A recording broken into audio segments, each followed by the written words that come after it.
Ganito po ako magsabon ng aking mukha. Yan po. Yan, ganyan po. Yan. Una ko pong inaano, hindi ko po siya dinidiin. Yan po yung, kinakapa ko lang po yung zygomatic bone. Yan, meron po tayong zygomaticus muscle dyan. Yan, zygomaticus muscles po.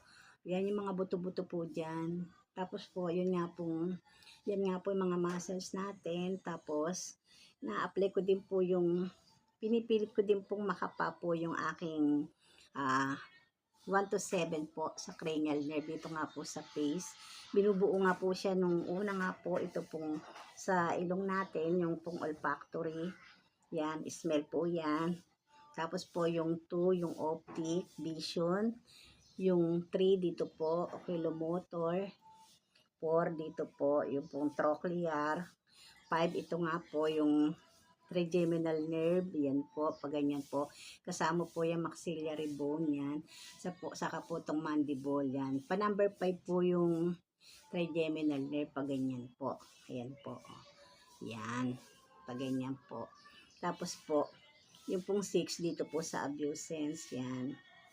Yung mga pagtingin-tingin po natin ng left and right, up and down, basta po puro po sa mata yan. Mga nakakonect po na yan sa 1 to 7 po ng cranial nerve. Yan.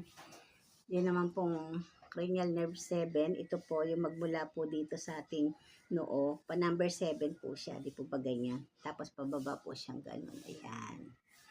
Yan po. 7. Yan. Pag ganun po.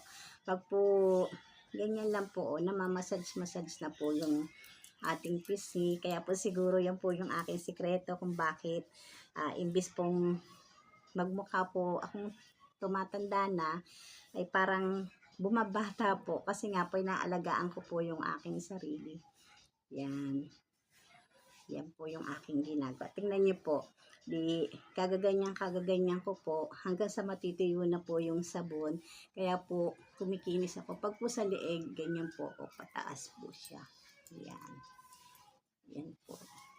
Kaya parang namamassage na rin po yung aking katawan, mga muscles. Yan po yung bones, ligaments, yan. Nerve, yan po. Yan. Pag po kasi nag-touch ka, touch na rin po yung ating peripheral nerve dyan. Yan. Di po ba? Napaka-inam, napakagaling po ng aking mga isinishare sa inyo. Pansariling knowledge po, pero kapaki-pakinabang.